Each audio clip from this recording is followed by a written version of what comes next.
I'd like to tell you about the strangest secret in the world.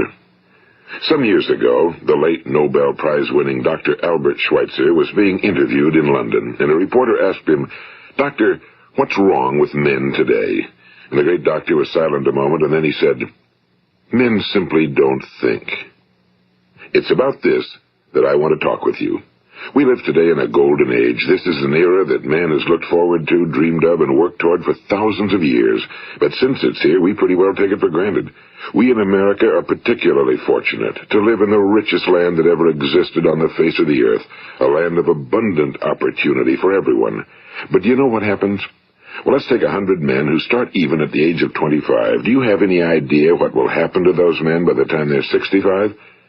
These 100 men who all start even at the age of 25 believe they're going to be successful. If you ask any one of these men if he wanted to be a success, he'd tell you he did. And you'd notice that he was eager toward life, that there was a certain sparkle to his eye, an erectness to his carriage, and life seemed like a pretty interesting adventure to him.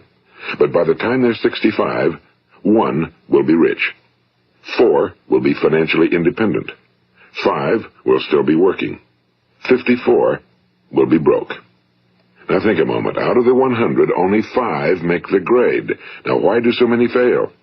What has happened to the sparkle that was there when they were 25? What's become of the dreams, the hopes, the plans? And why is there such a large disparity between what these men intended to do and what they actually accomplished?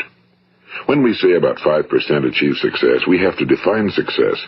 And here's the best definition I've ever been able to find.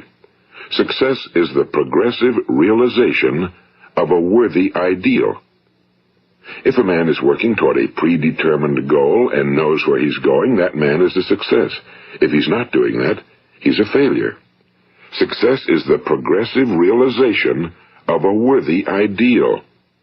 Rollo May, the distinguished psychiatrist, wrote a wonderful book called Man's Search for Himself. And in this book he says, the opposite of courage in our society is not cowardice. It is conformity. And there you have the trouble today. It's conformity, people acting like everyone else without knowing why, without knowing where they're going. Now think of it. In America right now, there are over 18 million people 65 years of age and older. And most of them are broke. They're dependent on someone else for life's necessities. Now, we learn to read by the time we're 7. We learn to make a living by the time we're 25. Usually by that time, we're not only making a living, we're supporting a family. And yet by the time we're 65, we haven't learned how to become financially independent in the richest land that has ever been known. Why? We conform. And the trouble is that we're acting like the wrong percentage group, the 95 who don't succeed. Now, why do these people conform? Well, they really don't know. These people believe that their lives are shaped by circumstances, by things that happen to them, by exterior forces. They're outer-directed people. A survey was made one time that covered a lot of men, working men, and these men were asked, "Why do you work? Why do you get up in the morning?" 19 out of 20 had no idea. If you ask them, they'll say, well, everyone goes to work in the morning, and that's the reason they do it, because everyone else is doing it. Now let's get back to our definition of success. Who succeeds? The only person who succeeds is the person who is progressively realizing a worthy ideal. He's the person who says, I'm going to become this, and then begins to work toward that goal. I'll tell you who the successful people are. A success is the school teacher who's teaching school because that's what he or she wants to do. The success is the woman who's a wife and mother because she wanted to become a wife and mother and is doing a good job of it. The success is the man who runs the corner gas station because that was his dream. That's what he wanted to do. The success is the successful salesman who wants to become a top-notch salesman and grow and build with his organization. A success is anyone who is doing deliberately a predetermined job because that's what he decided to do deliberately. But only 1 out of 20 does that. That's why today there isn't really any competition unless we make it for ourselves. Instead of competing, all we have to do is create. You know, for 20 years, I looked for the key which would determine what would happen to a human being. Was there a key I wanted to know which would make the future a promise that we could foretell to a large extent? Was there a key that would guarantee a person's becoming successful if he only knew about it and knew how to use it? Well, there is such a key, and I've found it. Have you ever wondered why so many men work so hard and honestly without ever achieving anything in particular, and others don't seem to work hard and yet seem to get everything? They seem to have the magic touch. You've heard them say that about someone. Everything he touches turns to gold. And have you ever noticed that a man who becomes successful tends to continue to become successful? And on the other hand, have you noticed how a man who's a failure tends to continue to fail? Well, it's because of goals. Some of us have goals, some don't. People with goals succeed because they know where they're going. It's that simple. Think of a ship leaving a harbor, and think of it with the complete voyage mapped out and planned. The captain and crew know exactly where it's going and how long it'll take. It has a definite goal. Now, 9,999 times out of 10,000, it will get to where it started out to get. Now, let's take another ship, just like the first, only let's not put a crew on it or a captain at the helm. Let's give it no aiming point, no goal, no destination. We just start the engines and let it go. I think you'll agree with me that if it gets out of the harbor at all, it will either sink or wind up on some deserted beach, a derelict. It can't go anyplace because it has no destination and no guidance, and it's the same with a human being. Take the salesman, for example. There's no other person in the world today with the future of a good salesman. Selling is the world's highest paid profession, if we're good at it and if we know where we're going. Every company needs top-notch salesmen, and they reward those men. The sky's the limit for them. But how many can you find? Someone once said the human race is fixed, not to prevent the strong from winning, but to prevent the weak from losing. The American economy today can be likened to a convoy in time of war. The entire economy is slowed down to protect its weakest link, just as the convoy had to go at the speed that would permit its slowest vessel to remain in formation. That's why it's so easy to make a living today. It takes no particular brains or talent to make a living and support a family today. So we have a plateau of so-called security, if that's what a person's looking for. But we do have to decide how high above this plateau we want to aim. Now let's get back to the strangest secret in the world, the story that I wanted to tell you today. Why do men with goals succeed in life and men without them fail? Well, let me tell you something which, if you really understand it, will alter your life immediately. If you understand completely what I'm going to tell you from this moment on, your life will never be the same again. You will suddenly find that good luck just seems to be attracted to you. The things you want just seem to fall in line, and from now on you won't have the problems, the worries, the gnawing lump of anxiety that perhaps you've experienced before. Doubt, fear, well, they'll be things of the past. Here's the key to success and the key to failure. We become what we think about. Now let me say that again. We become what we think about. Throughout all history, the great wise men and teachers, philosophers and prophets have disagreed with one another on many different things. It's only on this one point that they are in complete and unanimous agreement. Listen to what Marcus Aurelius, the great Roman emperor, said. A man's life is what his thoughts make of it. Disraeli said this, everything comes if a man will only wait. I've brought myself by long meditation to the conviction that a human being with a settled purpose must accomplish it, and that nothing can resist a will that will stake even existence for its fulfillment. Ralph Waldo Emerson said this, a man is what he thinks about all day long. William James said, the greatest discovery of my generation is that human beings can alter their lives by altering their attitudes of mind. And he also said, we need only in cold blood act as if the thing in question were real, and it will become infallibly real by growing into such a connection with our life that it will become real. It will become so knit with habit and emotion that our interest in it will be those which characterize belief. And he also said, if you only care enough for a result, you will almost certainly attain it. If you wish to be rich, you will be rich. If you wish to be learned, you will be learned. If you wish to be good, you will be good. Only you must then really wish these things, and wish them exclusively, and not wish at the same time 100 other incompatible things just as strongly. In the Bible, you read in Mark 9:23, if thou canst believe, all things are possible to him that believeth. My old friend Dr. Norman Vincent Peale put it this way, this is one of the greatest laws in the universe. Fervently do I wish I had discovered it as a very young man. It dawned upon me much later in life, and I found it to be one of the greatest, if not my greatest discovery outside of my relationship to God. The great law, briefly and simply stated, is that if you think in negative terms, you will get negative results. If you think in positive terms, you will achieve positive results. That is the simple fact, he went on to say, which is at the basis of an astonishing law of prosperity and success. In 3 words, believe and succeed. William Shakespeare put it this way: our doubts are traitors and make us lose the good we oft might win by fearing to attempt. George Bernard Shaw said, people are always blaming their circumstances for what they are. I don't believe in circumstances. The people who get on in this world are the people who get up and look for the circumstances they want, and if they can't find them, make them. Well, it's pretty apparent, isn't it? And every person who discovered this for a while believed that he was the first one to work it out. We become what we think about. Now, it stands to reason that a person who's thinking about a concrete and worthwhile goal is going to reach it, because that's what he's thinking about, and we become what we think about. Conversely, the man who has no goal, who doesn't know where he's going, and whose thoughts must therefore be thoughts of confusion and anxiety and fear and worry, becomes what he thinks about.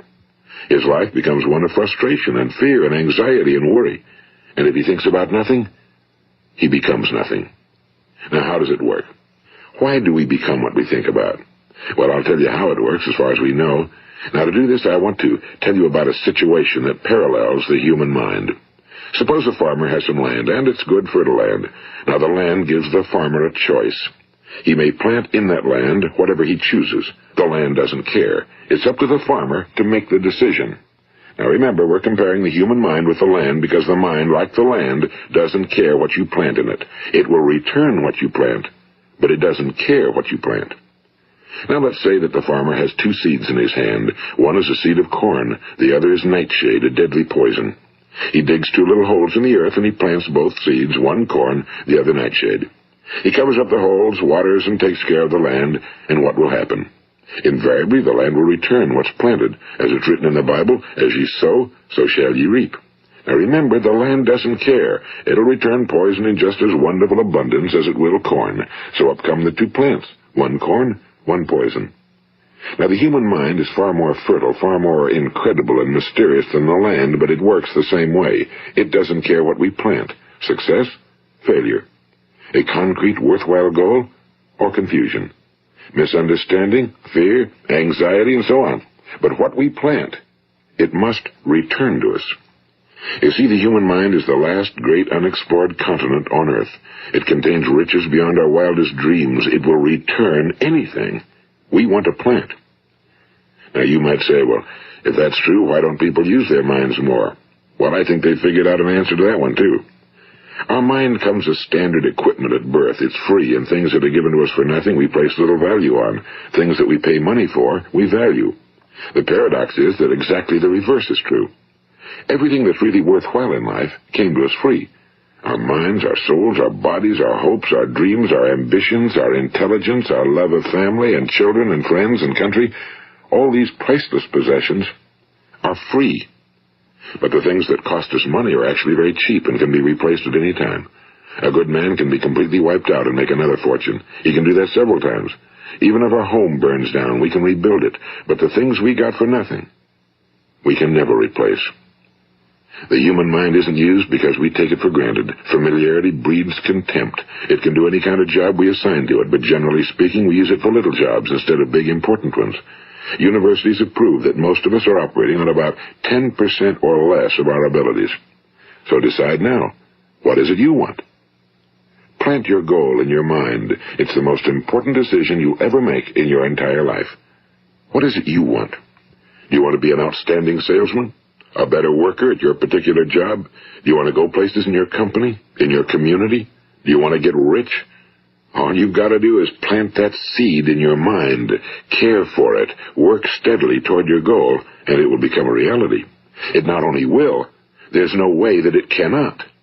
You see, that's a law, like the laws of Sir Isaac Newton, the laws of gravity. If you get on top of a building and jump off, you'll always go down, you'll never go up, and it's the same with all the other laws of nature. They always work. They're inflexible. Think about your goal in a relaxed, positive way. Picture yourself in your mind's eye as having already achieved this goal. See yourself doing the things you will be doing when you've reached your goal. Ours has been called the phenobarbital age, the age of ulcers and nervous breakdowns and tranquilizers, at a time when medical research has raised us to a new plateau of good health and longevity. Far too many of us worry ourselves into an early grave trying to cope with things in our own little personal ways without learning a few great laws that will take care of everything for us. These things we bring on ourselves through our habitual way of thinking. Every one of us is the sum total of his own thoughts. He is where he is because that's exactly where he really wants to be, whether he'll admit that or not. Each of us must live off the fruit of his thoughts in the future, because what you think today and tomorrow, next month and next year, will mold your life and determine your future. You're guided by your mind. I remember one time I was driving through eastern Arizona, and I saw one of those giant earth-moving machines roaring along the road at about 35 miles an hour with what looked like 30 tons of dirt in it. A tremendous, incredible machine, and there was a little man perched way up on top with the wheel in his hands guiding it. And as I drove along, I was struck by the similarity of that machine to the human mind.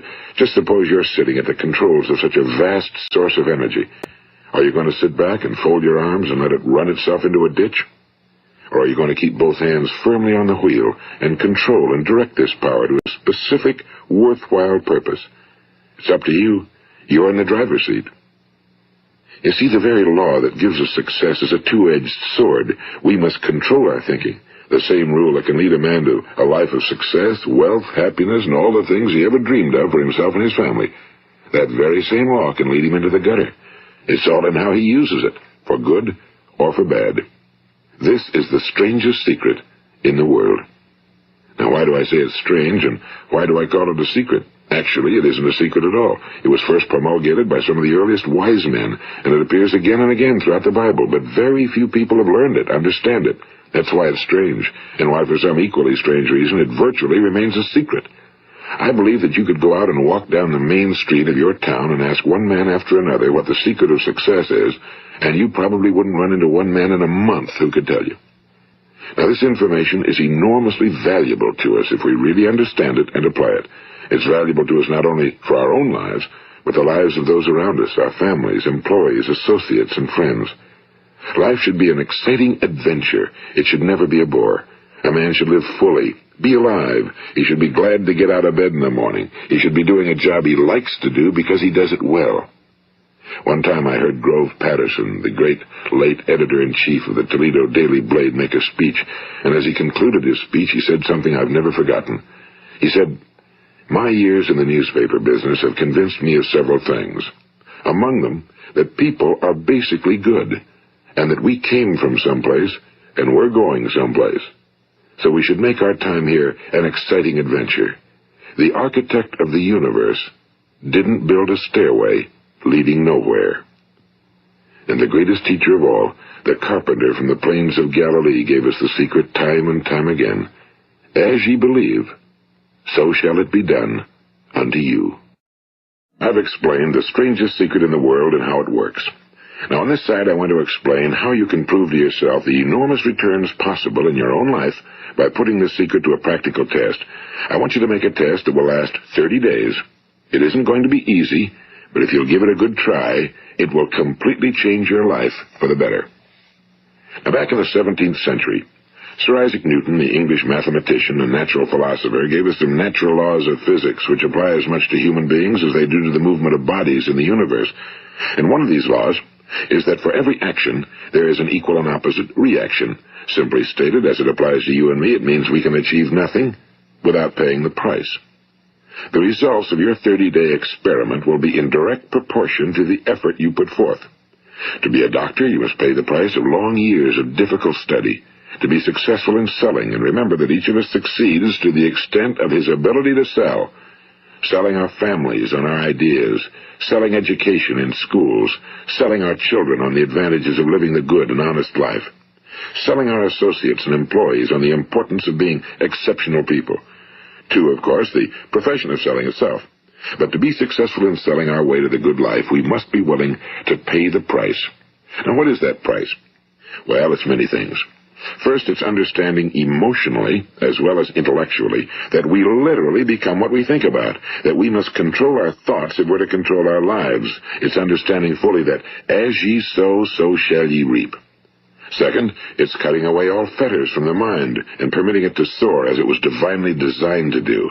It's the realization that your limitations are self-imposed and that the opportunities for you today are enormous beyond belief. It's rising above narrow-minded pettiness and prejudice.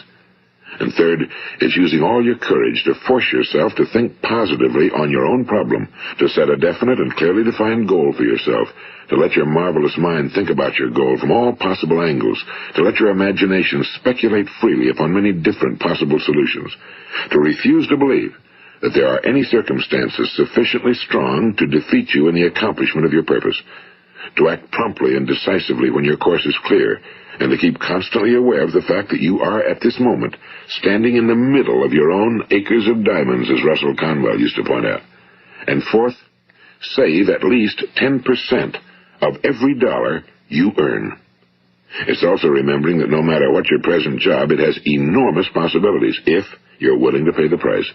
Now let's just go over the important points in the price each of us must pay to achieve the wonderful life that can be ours. It is, of course, worth any price.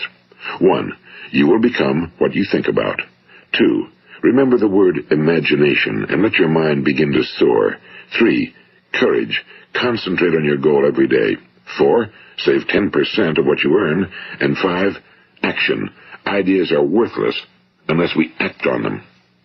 Now, I'll try to outline the 30-day test I want you to make. Keep in mind that you have nothing to lose by making this test and everything you could possibly want to gain. There are 2 things that may be said of everyone. Each of us wants something, and each of us is afraid of something. I want you to write on a card what it is you want more than anything else. It may be more money. Perhaps you'd like to double your income or make a specific amount of money. It may be a beautiful home. It may be success at your job. It may be a particular position in life. It could be a more harmonious family. Each of us wants something. Now write down on your card specifically what it is you want. Make sure it's a single goal and clearly defined. You needn't show it to anyone, but carry it with you so that you can look at it several times a day. Think about it in a cheerful, relaxed, positive way each morning when you get up, and immediately you have something to work for, something to get out of bed for, something to live for. Look at it every chance you get during the day and just before going to bed at night. And as you look at it, remember that you must become what you think about, and since you're thinking about your goal, you realize that soon it will be yours. In fact, it's yours really the moment you write it down and begin to think about it. Look at the abundance all around you as you go about your daily business. You have as much right to this abundance as any other living creature. It's yours for the asking. Now we come to the difficult part. Difficult because it means the formation of what is probably a brand new habit, and new habits are not easily formed. Once formed, however, it will follow you for the rest of your life. Stop thinking about what it is you fear. Each time a fearful or negative thought comes into your consciousness, replace it with a mental picture of your positive and worthwhile goal. And there'll come times when you'll feel like giving up.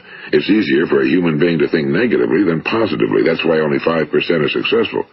You must begin now to place yourself in that group. For 30 days, you must take control of your mind. It will think about only what you permit it to think about. Each day for this 30-day test, do more than you have to do. In addition to maintaining a cheerful, positive outlook, give of yourself more than you've ever done before. Do this knowing that your returns in life must be in direct proportion to what you give. The moment you decide on a goal to work toward, you're immediately a successful person. You are then in that rare and successful category of people who know where they're going. Out of every 100 people, you belong to the top 5. Don't concern yourself too much with how you're going to achieve your goal. Leave that completely to a power greater than yourself. All you have to do is know where you're going. The answers will come to you of their own accord and at the right time. Remember these words from the Sermon on the Mount, and remember them well. Keep them constantly before you this month of your test. Ask, and it shall be given you. Seek, and ye shall find. Knock, and it shall be opened unto you. For every one that asketh receiveth, and he that seeketh findeth, and to him that knocketh it shall be opened. It's as marvelous and as simple as that. In fact, it's so simple that in our seemingly complicated world, it's difficult for an adult to understand that all he needs is a purpose and faith. For 30 days, Do your very best. If you're a salesman, go at it as you've never done before, not in a hectic fashion, but with the calm, cheerful assurance that time well spent will give you the abundance in return you deserve and want. If you're a homemaker, devote your 30-day test to completely giving of yourself without thinking about receiving anything in return, and you'll be amazed at the difference it makes in your life.